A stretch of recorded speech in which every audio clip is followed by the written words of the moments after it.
प्रिय मित्रों, ये जो कहानी सुनाने वाला हूँ, ये कहानी आपकी ज़िंदगी बदलने की हिम्मत रखती है। बस शर्त यह है कि यह कहानी को आपको थोड़ा ध्यान से सुनना पड़ेगा। तो यह कहानी है एक हिरन की। एक बार एक हिरन पानी की तलाश में घूम रही थी, तलाश कर रही थी इधर उधर। बहुत प्यास लगी थी उस हिरन को, बहुत देर से भटक रही थी पानी की तलाश में, लेकिन उसे पानी कहीं पर भी नहीं मिल रहा था। थोड़ी देर जंगल में इधर उधर भटकने के बाद वो हिरन एक पेड़ के नीचे झाड़ी में बैठ जाती है। तो उतने में उसे पानी की आवाज़ सुनाई देती है। तो हिरन उस झाड़ के नीचे से उठकर फौरन पानी की आवाज़ की तरफ बढ़ती है। वो जब देखती है तो उसे सामने एक बड़ी सी नदी दिखती है। तो जैसे ही वो हिरन उस नदी को देखती है तो वो बहुत खुश होती है, मानो उसे डबल से कोई जिंदगी मिल गई है।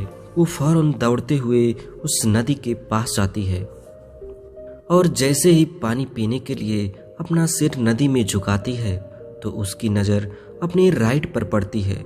वो जैसे ही अपने राइट में देखती है तो उसे एक शिकारी नजर आता है, हाथ में तीर लिए हुए निशाना तान कर खड़ा हुआ।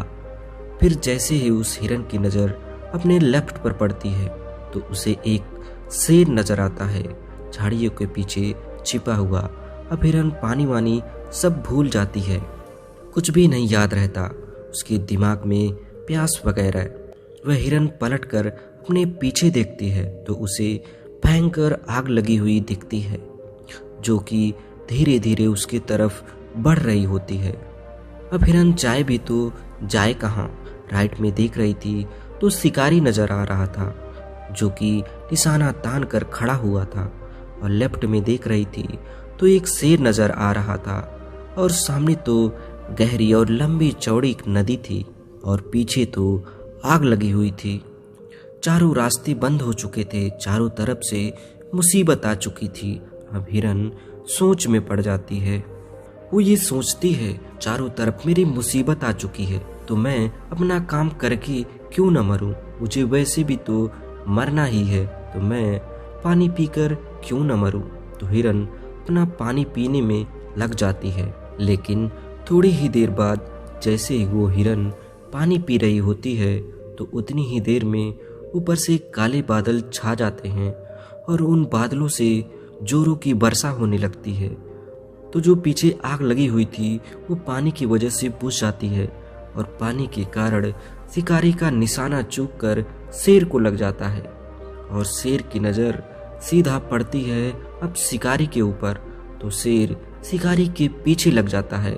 तो जैसे ही हिरन पानी पीने के बाद अपना सर ऊपर की ओर उठाती है तो वो अपने राइट में देखती है, उसे शिकारी कहीं पर भी नज़र नहीं आता, और वो अपने लेफ्ट में देखती है तो उसे शेर भी कहीं नज़र नहीं आता, और वो अपने पीछे मुड़कर देखती है तो जो आग लगी थी अब वह बुझ चुकी थी। तो प्रिय मित्रों, इस कहानी से हमें यह सीख मिलती है कि इंसान की ज़िंदगी में भी प्रॉब्लम नहीं आती, लेकिन जब आती है तो चारों तरफ से आती है, जिस कारण हर इंसान डर जाता है, घबरा जाता है इन अपने प्रॉब्लम से। तो आपको क्या करना है, ऐसे सिचुएशन में आपको ना ही डरना है और ना ही घबराना है, बस शांति से 2 मिनट के लिए सोचना है। हिरन के पास भी बहुत सारे ऑप्शन थे। हिरन भी ये सारी सिचुएशन को देखने के बाद या तो पानी में छलांग लगा सकती थी या फिर इधर उधर भाग सकती थी, लेकिन उसने शांति से सोचा और वो अपने काम पर लगी रही। वो पानी पीने आई थी और वो पानी पीने लगी। इंसान भी अपनी कामयाबी से थोड़ी ही दूर पर रहता है, लेकिन उसे मुसीबतें दिखनी शुरू हो जाती है, कहीं घर की प्रॉब्लम्स तो कहीं पैसे की प्रॉब्लम्स, जिसके कारण वो कुछ नहीं कर पाता, घबरा जाता है, डर जाता है। लेकिन आपको ना ही घबराना है ना ही डरना है, बस आपको अपने काम पर बने रहना है। मेरे प्रिय मित्रों, उम्मीद करता हूँ आपको यह कहानी ज़रूर पसंद आई होगी।